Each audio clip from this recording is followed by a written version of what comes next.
Hello students. In this video lecture, we are going to continue our discussion on concurrency and synchronization. In the previous video lecture, we discussed about the problems. What really is the problem when there are concurrent processes running simultaneously and when there is no synchronization imposed on them, they lead to data inconsistency and race conditions. And we also discussed about the solution for that in the form of Peterson's algorithm. And Peterson's algorithm does not work in the modern processors, so we have to find other solutions for that. And we will start with the solution based on hardware. So synchronization hardware. So we try to solve the problem with the help of some hardware instructions. So we have some hardware APIs which are capable of enforcing atomicity, that only one process can execute those instructions at a time. So utilizing those instructions, we can construct some solution for mutual exclusion, and that is what we will be discussing in this video lecture, the first part.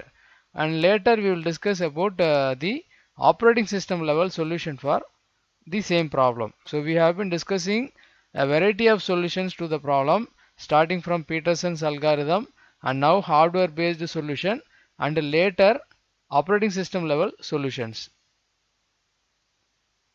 The basic idea behind these solutions is locking.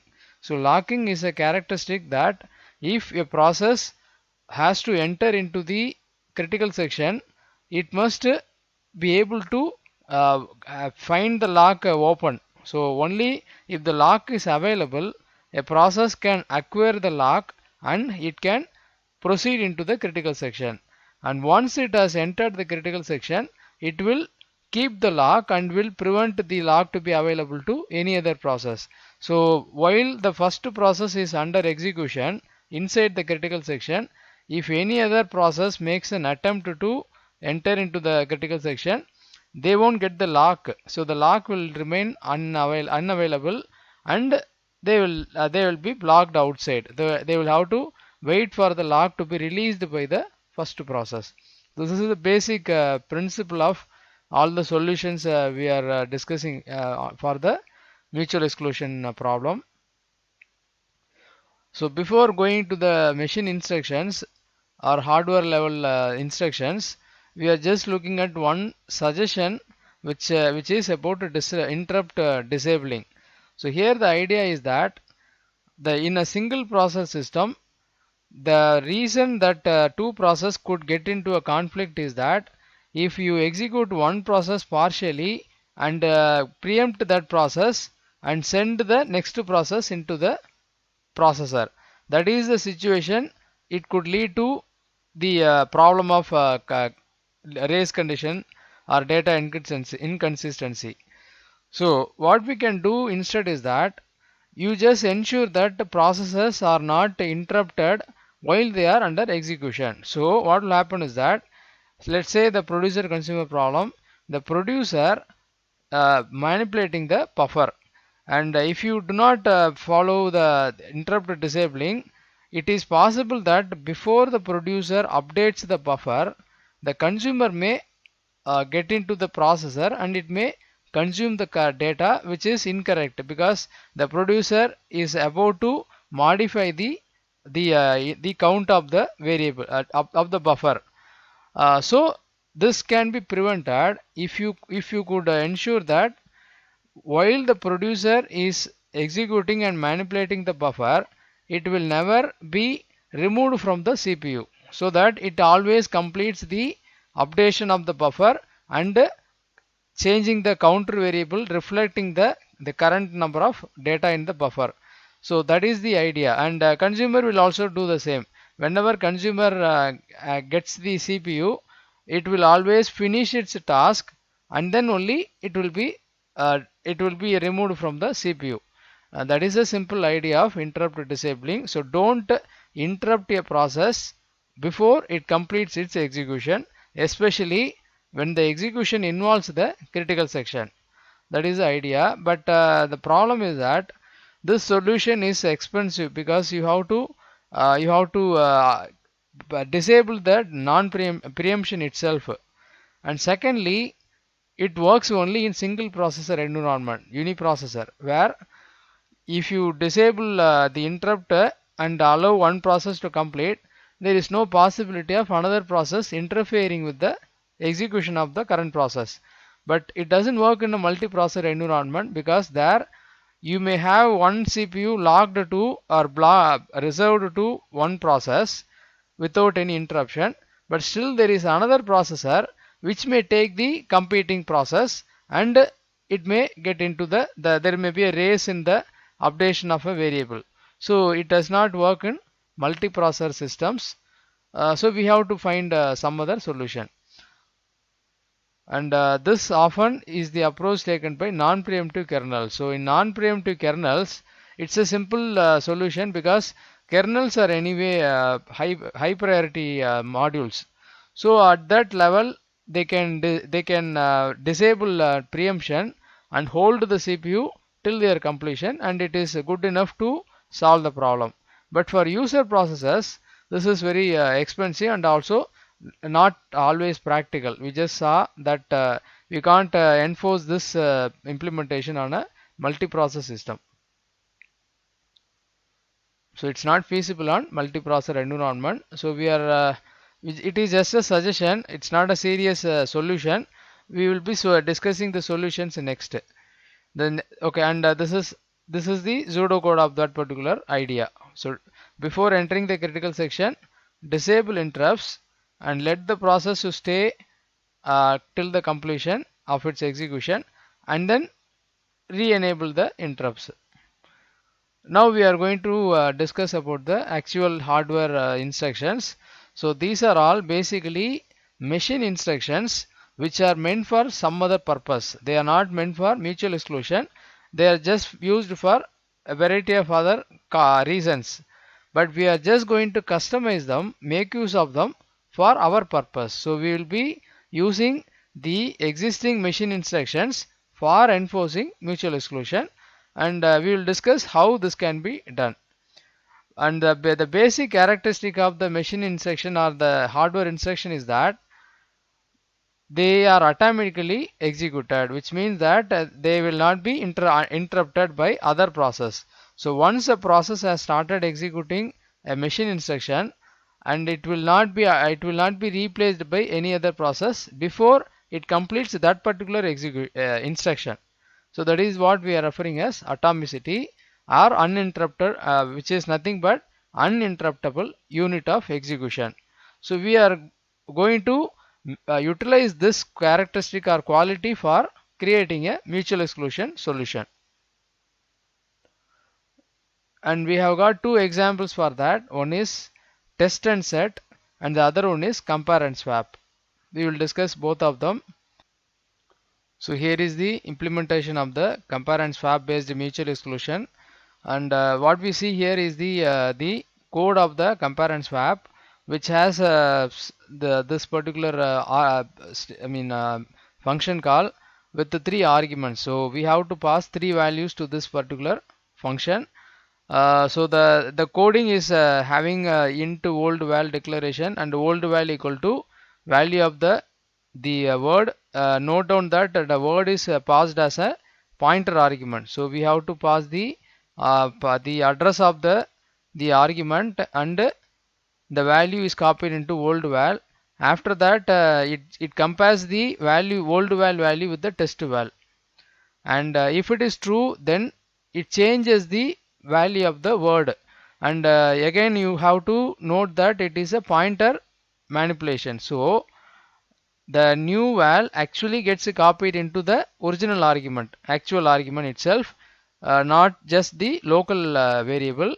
So that is happening here, and after that it returns some value.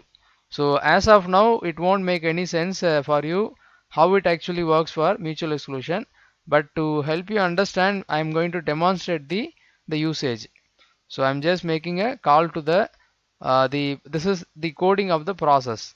So any process that wants to enter the critical section has to first go through the compare and swap, and only if it is available it will be allowed to enter the critical section. Otherwise it will get stuck in the do nothing while loop. See, remember that this while loop ends with a semicolon. So as long as the condition is true, the process will keep on running the condition and it cannot progress into the critical section. And the bolt variable that is mentioned here is the main part of this implementation.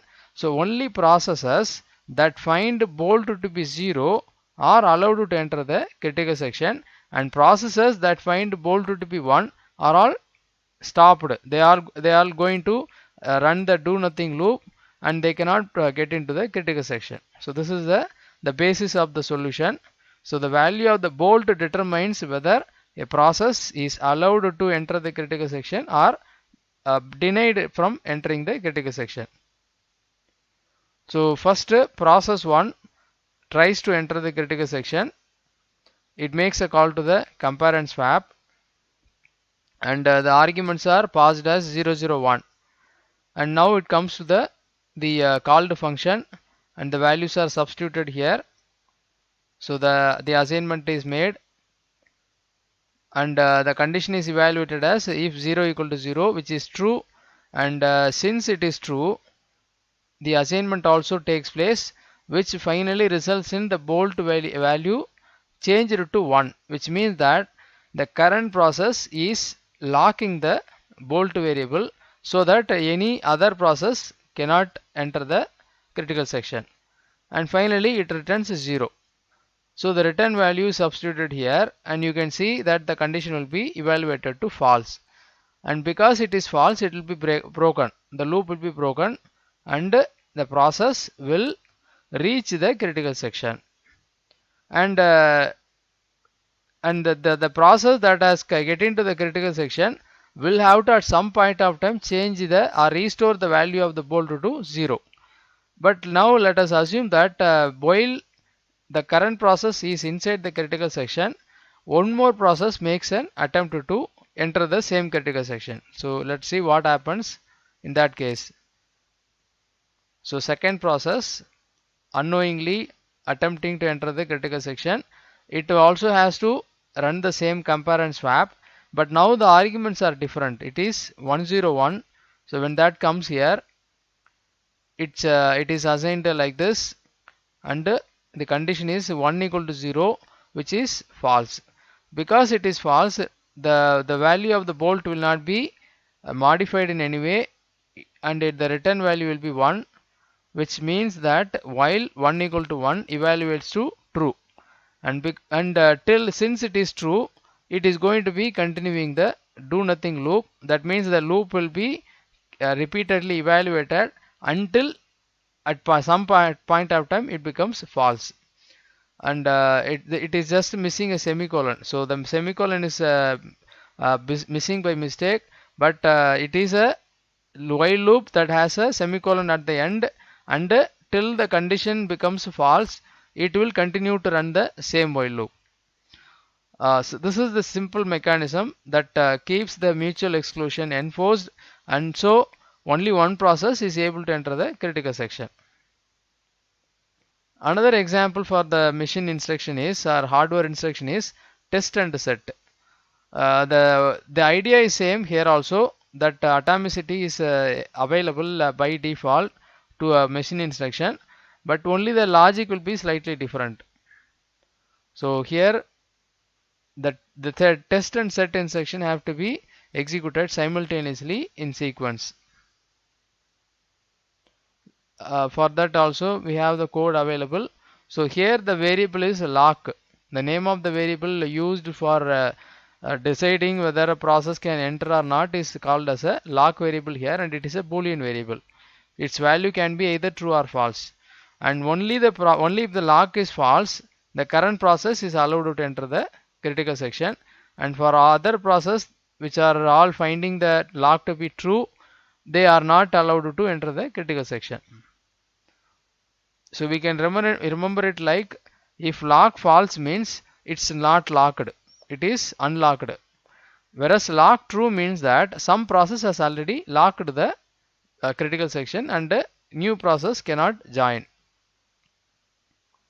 So here a process that intends to enter the critical section has to make a call to test and set, and it is passes the lock as a argument. Again it's a pointer, and it comes here, it's initially false, so the assignment happens as false, then it returns the value as false.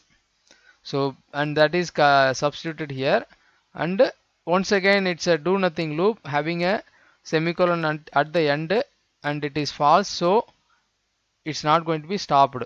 So critical section is entered by the current process. If it is if executed simultaneously by another process, then it's going to see a different consequence. So now true is passed and true is returned. So what happens is that the current process gets blocked here. So this is the mechanism of the test and set implementation, which makes use of a boolean variable called lock. So we have discussed about two solutions that are implemented with the help of some machine instructions. So the problem with these solutions is that they satisfy the mutual exclusion. That is, we are able to enforce mutual exclusion even in a multiprocess system, because even in a multiprocess system where simultaneously two or more processes may execute, but still the machine instruction will be retained, the atomicity can be maintained. But the problem is that they don't satisfy the bounded waiting time requirement. That is, if there are 10 processes competing to access the critical section, it is possible that only 2 of them or few of them always get into the critical section. So they get inside, come back, and then again go inside. So if this cycle continues, some other process may never get into the critical section. So there is no ordering here. Because there is no ordering or sequencing, it is possible that few processes monopolize the critical section without giving any chance to some other process. So this leads to the failure of bounded waiting time requirement. So we have to modify the test and set such that it also satisfy this particular condition. This modification is done here. Let me just show you the point that improves that previous solution. So here this part, that is here j equal to I plus 1 mod n. See, what really we do is that we create a queue. So in the previous implementations, both the test set and compare and swap, there was no queue maintained. As a result, the chance of which process gets into the critical section is more like a luck based. Whichever process is lucky, it will be getting into the critical section, and if it may keep on entering. So we are now creating a queue, and it is a circular queue. So what happens is that every process is treated as a queue, as belonging to a queue, and the chance goes to turns. So first the chance goes to process 1, and it will check whether process 1 is ready for entering the critical section or willing or waiting for critical section. And remember that if not all the process would like to enter the critical section at a particular point of time. So that is being tested here. If that process is waiting for the critical section, then it is given a chance. If not, it increments the process ID or the index of the process, and it checks the next process. So j plus 1 mod n is tested. So it continues to search like that, and finally if it results in j becoming once again I, which means that it is unable to find a process, and we don't need to do anything, and the next process will whenever it is ready, it will get the lock. But if you find a process in this search, then that process is given the critical section. So here what has resulted in due to this modification is that the ordering is enforced, that every process gets a turn, more like the round robin based implementation. So every process or FCFS. So it is basically FCFS implementation. So every process gets a turn. This is a better solution which also has the bounded waiting time available. And mutual exclusion is we already proven to be successful, because it is a machine instruction which only one process can enter at a time. So in the case of the test and compare and swap, the bolt variable is only seen as 0 by one process at a time, and all other processes will only see bolt as 1. Similarly, in test and case also set also, the key value is false only, lock variable is false only for one process, and due to this mutual exclusion is available. Now progress proof. So progress proof is about that when the lock is available, no process should be denied. So since a process is in the critical section, either it sets the lock to false. So any process that is able to enter the critical section will have to change the value of the bolt to be 0 or the lock to be false. So it will allow the next process that is waiting. So there is a progress also is guaranteed definitely. And bounded waiting time, we just added the modification just for achieving this. So we have discussed about the hardware solutions for the mutual exclusion, and the last solution which with the modification meets all the three requirements. And remember that a mutual exclusion solution is acceptable only if you are able to meet all the three requirements. That is, it provides mutual exclusion, it provides progress, and it also maintains the bounded waiting time. So we have successfully seen implemented that in the third solution. But the drawback of this solution is that it is not, again it is not available in all the architectures. So it is processor dependent. So what we have implemented in one processor environment may not work in another processor, because that instruction may not be available, or that instruction may have become non-atomic. So we can't rely on this solution in any platform. We are now going to look at a different aspect of the solution, which is based on something called mutex locks. So mutex locks are software based solutions, very much like Peterson's algorithm. They are software based. So we are going to provide a solution from the operating system's help. So operating system, we have already seen that we have system calls. So system calls are made to the operating system, and the OS takes charge of the system call.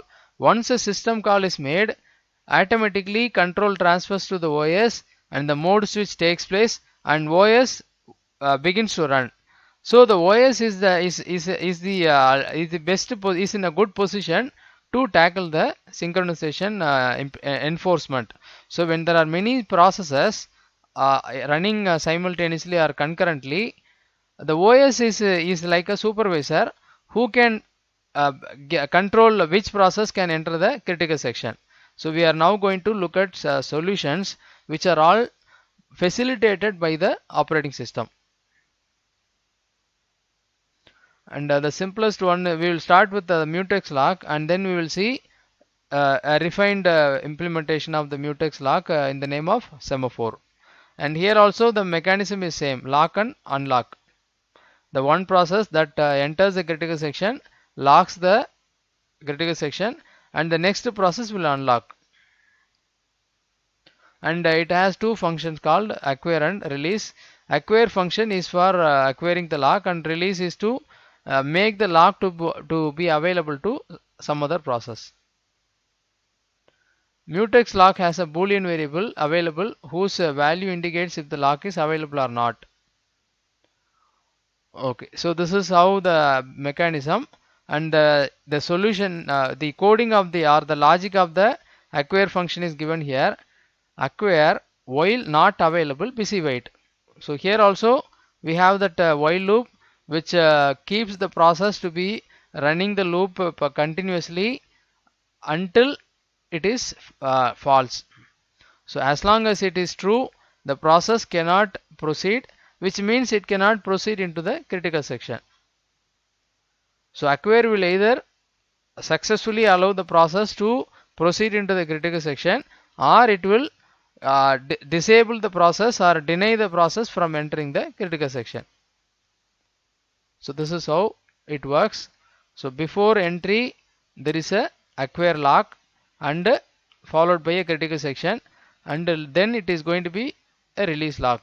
So you may be wondering, how is it different from the test in the set and compare and swap? The only difference is that this is implemented at the operating system. Those two were hardware instructions implemented at the processor level, but this solution is implemented at the OS level. So it's going to result in a system lock. Whenever a process wants to acquire the lock, it will make a system call to the acquire function, and the OS will decide whether the current process should be allowed or it should be made to wait. That is the only difference. The strategy is same. Now the definition of the release is provided here, which is the release is just about releasing the lock. So it has just this code available equal to true now. So the requirement is that the calls to these functions must happen atomically. That is, only one process has to invoke these functions. But unlike the hardware solutions, here the atomicity is not always guaranteed, because there is a context switching that is also facilitated by the OS. So it is possible that two processes may simultaneously attempt to execute the acquire function without realizing their competition. So we have to achieve the atomicity with some hardware mechanism. Now the drawback. So the major drawback of all the solutions we have discussed so far, starting from Peterson's to hardware instructions and up to the current mutex lock, is that they all enforce busy waiting into their solution. So busy waiting is employed to keep the processor to run some loop, so that it does not enter into the critical section. So instead of directly denying them entry into the critical section, they are just made to run some while loop continuously, so that they won't be entering the critical section. And this is an inefficient solution, because the CPU time is unnecessarily wasted. So when a process is keep on running a while loop, it's going to consume lot of CPU time, which is unnecessary. So we have to find some other solution where the CPU is not being misused or wasted. So that is that is what is being explained, that the busy waiting is basically a while loop that continuously executed, and it's also called as a spin lock. This particular lock is also called as a spin lock, where there is a loop that is keeping the process from entering the critical section. So we have to move on to a better solution, but before that, the spin locks have an advantage also. Though it's a major disadvantage, we can also see a advantage here. That advantage is that because the processes are keep on running, we don't need to do a context switching. So it won't require context switching when you implement a spin lock based solution. But we will see shortly a solution that will block the current process if the lock is not available. Instead of making the process to run a while loop, the next solution will take the process away from the CPU, out of the CPU, and it will be blocked. But when you block a process, you have to do context switching. That is what the merit and demerit of the spin locks and the next solution, which is semaphore. And it also happens on a multiprocess system. So we are now going to look at the ultimate solution, which is what is widely practiced and it is again at the operating system. So semaphore is implemented at the operating system, and it is a very effective as well as very popular solution for the problem of mutual exclusion. So the semaphore is being the characteristic of the semaphore is being explained here. Point number one, semaphore is basically a variable. So we have seen that all the logs so far we discussed, they all have some variable at the core. It could be a log variable or it could be a bolt variable. And today now we are in the semaphore, we are seeing that there is also a variable here, but it is an integer variable, which means that it can have any integer value. That is point number one. Semaphore is a integer variable. Secondly, it can only we can only perform three operations on a semaphore, which is we can initialize the semaphore, increment its value, and decrement its value. So we will, it's more like a class object. So the semaphore is implemented like an object that it has an integer variable which is protected, and the only way you can access this private variable inside the semaphore is you have three functions, one for initialization, one for increment, and one for decrement. Without these three, other than these three, you can't change the value of the variable in any other way. This is the second point. And thirdly, these functions will have to be implemented as atomic operations. So we will be implementing wait and signal. So wait is for the decrement operation, signal is for the increment operation. So we will see how initialization can happen. So there is another function for that. So these are the two major functions. One for called the semWait or wait function, which is for decrementing the semaphore variable, and the other one is semSignal or simply signal, which is for incrementing the semaphore variable.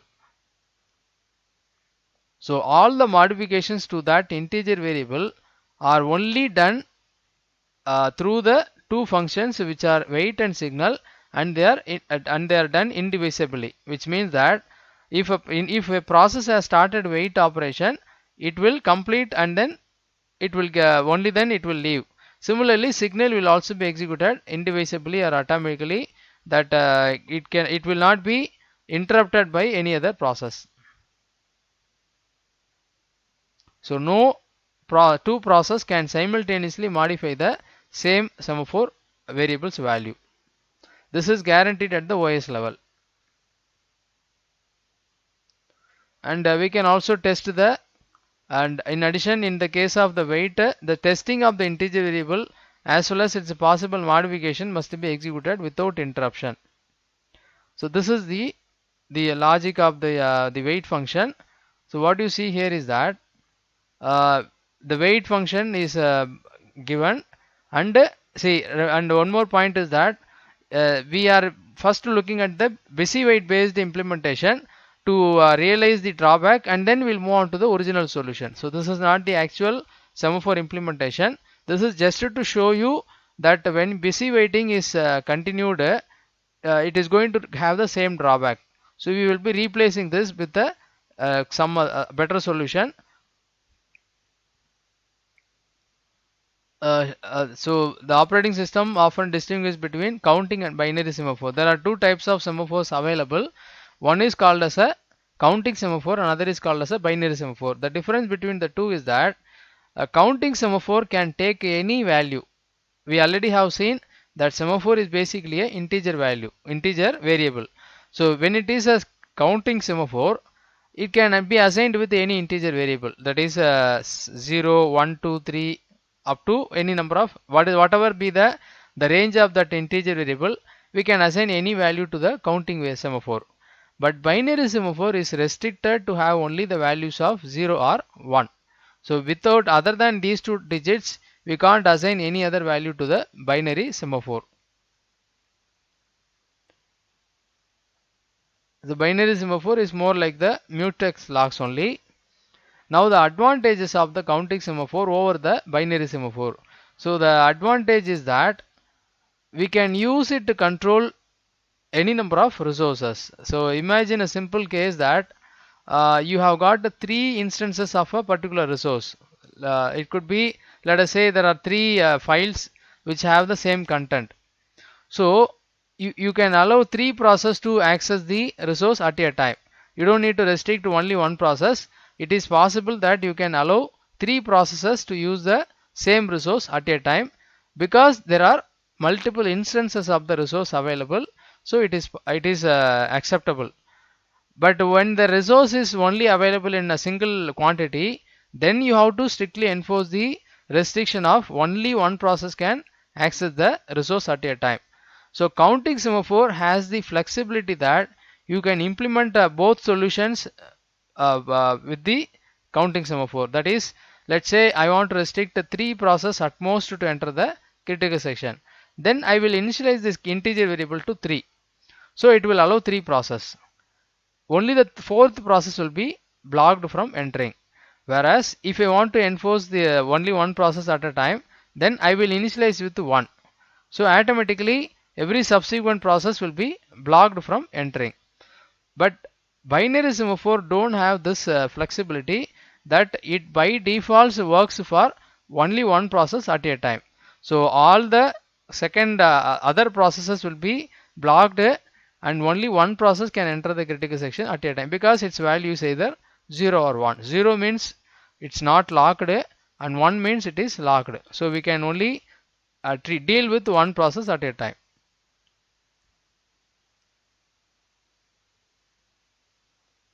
And how the wait and signal are used is that the wait function will be invoked by a process that wants to enter the critical section. So each process that wishes to use a resource has to perform the wait function, much like the test char or the compare and swap. Before entry they have to be invoked, and it will decide, the wait function will decide whether the current process has a chance to enter the critical section or not. Accordingly the current process will either go into the critical section or it will get blocked. And the second function signal is used to release the lock. So when the process leaves the critical section, it will make a call to the signal operation, and this will increment the count variable. The previous one will decrement and this one will increment. And this increment decrement is only for counting semaphore. With the binary semaphore, we won't increment or decrement. We will just change the value from 0 to 1 or from 1 to 0. Only with respect to the counting semaphore, we will have the plus plus and minus minus used for the variable. So the value will be either 0 or 1 in the case of binary semaphore. Now the sequencing instruction. Okay, we are going to look at a sample usage of the semaphore for sequencing instruction. So here the problem is not about mutual exclusion. It's about enforcing a strict order on the execution of two processes. So the problem is that there is a process called P1 which has a statement CS1. There is another process P2 that has a statement called S2. So we want to enforce a order such that only after S1 is executed, S2 has to be executed. So S2 be executed only after S1 is completed. But this is not guaranteed automatically because concurrency. So it is possible that P1 gets into the CPU, and before it executes S1, it may be blocked. And once it is blocked, P2 may now get into the CPU and it may execute S2, which means that the order of the execution is now broken or violated. Similarly, this can be violated in multiprocess system also, where two processes can simultaneously run in a race, and in the race P2 may execute first and P1 may execute second. Again the condition of order is broken. So we have to use a solution based on semaphore for enforcing the order. The solution is just this. You have to have the signal, and there is a sync variable which is nothing but the semaphore variable. So we can name the semaphore variable as per our choice. It has been named as sync here. So the signal operation is used here, and the initial value is supposed to be 0 for the semaphore. So only after the coding of the P2 is given, it starts with the wait. Note down the difference between P1 and P2. P1 don't have to wait or don't have to make a call to wait. It only has to release the semaphore variable signal. But P2 has to wait. So it has to wait for the semaphore variable to be available. Then only it can execute the S2 statement.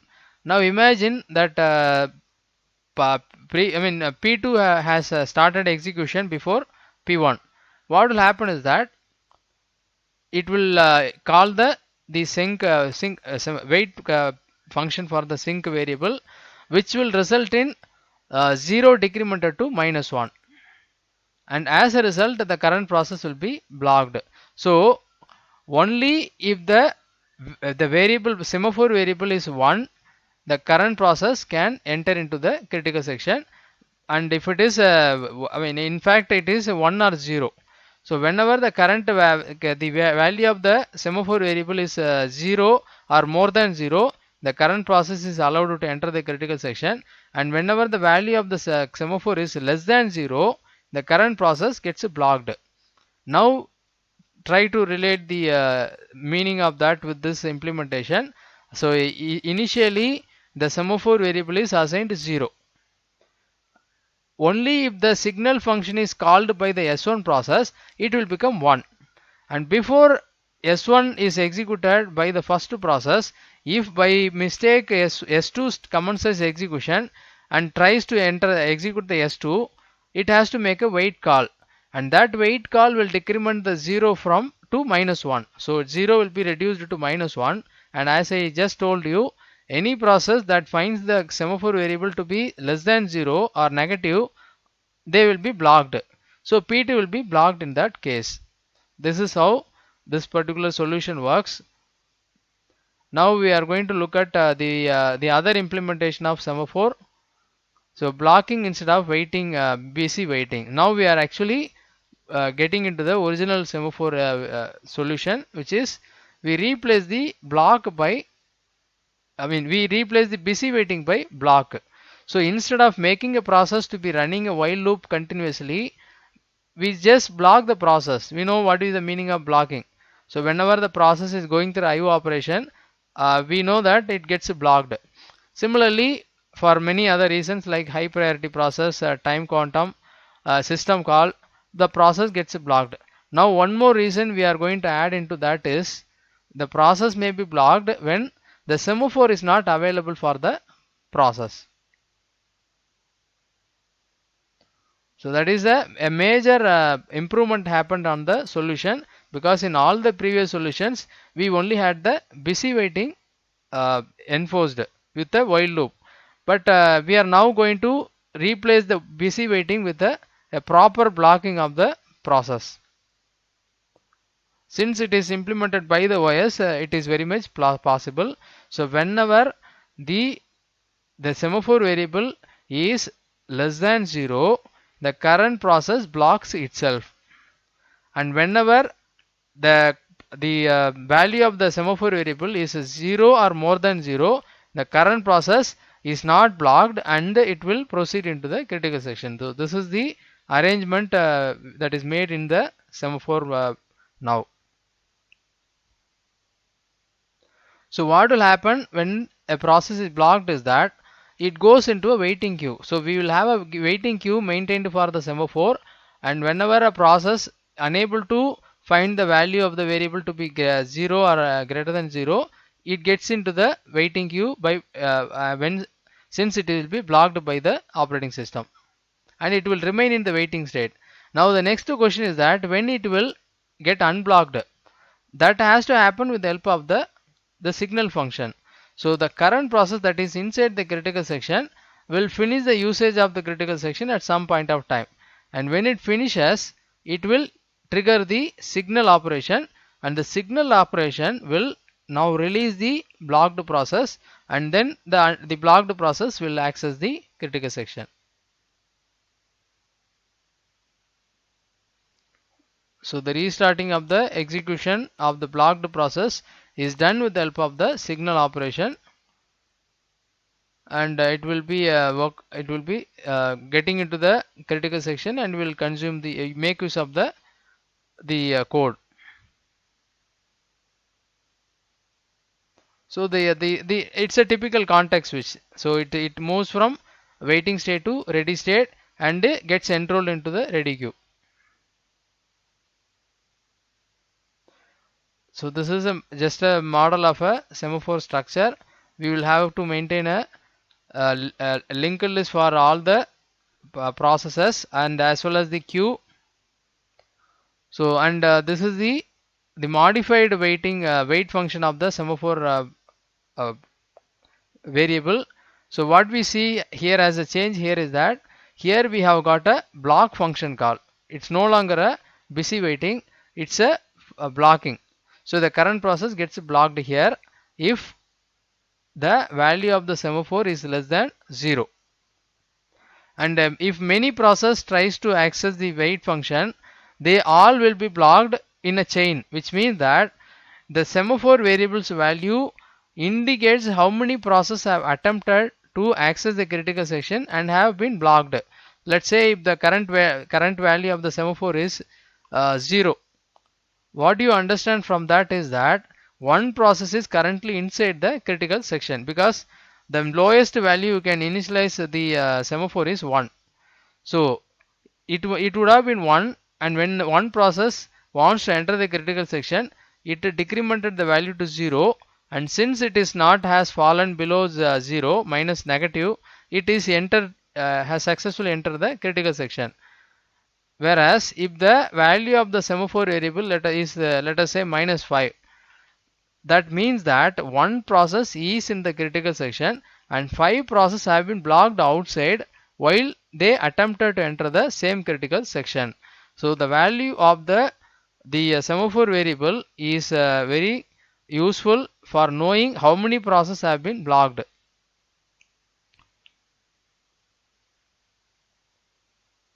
And this is the signal operation. The signal operation is having a additional code which is a wake up call to the waiting process. So the wake up call is for the process that is blocked. As we saw in the previous slide, a number of processes could get blocked. Those processes will be waiting in the queue for some process to to unblock them, and that unblocking happens with the signal function. So this function will now release one of the blocked process. Remember that in case if you have a number of process waiting in the queue, only one process gets removed from the or released from the blocked queue. Which one is that? For that we can use some algorithm, like it could be a simple FCFS or it could be priority based implementation. So a process will be released from the blocked queue, and in this implementation the semaphore variables may be negative, and we just saw that it could be any value. Since it is decremented, the value can get into any range, I mean any positive range and any negative range.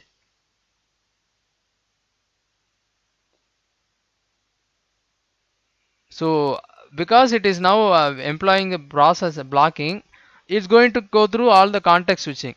So this becomes the drawback of the solution, that it is going to involve a lot of context switches. So every time there is a context switch, you know it's the how expensive it is. For every context switch, you have to store and restore the PCP values, and also you have to also change the links. So the process gets delinked from the queue of waiting ready process or executing process, and it is now enrolled into the waiting process list. So all this happens because of the blocking added into the wait function.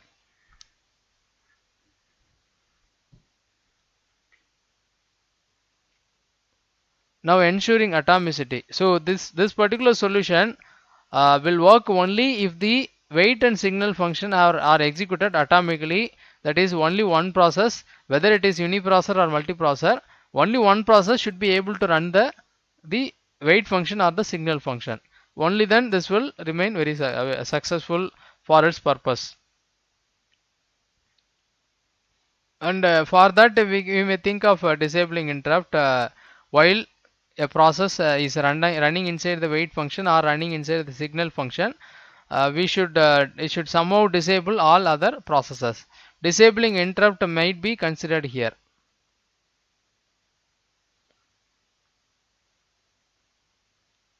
In a multiprocessor environment, it won't work, because even if you disable interrupt for one CPU, another CPU may continue to get interrupts, and in that processor, the uh, the execution may go wrong. So multiprocessor systems, interrupts must be disabled on every processor. Only then it will work.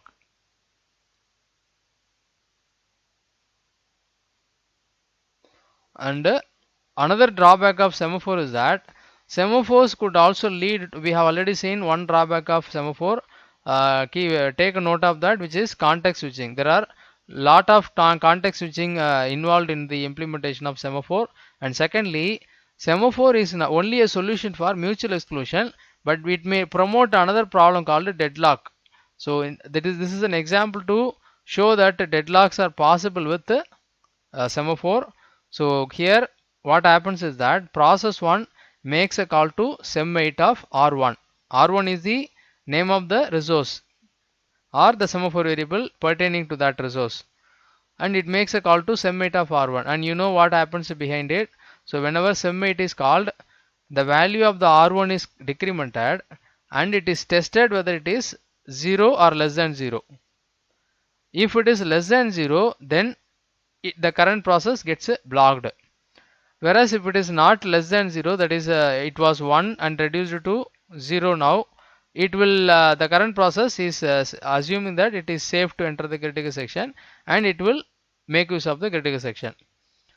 So what happens here is that sem8 of R1 is called and it goes into the critical section, and then what happens is it again requires another resource called R2.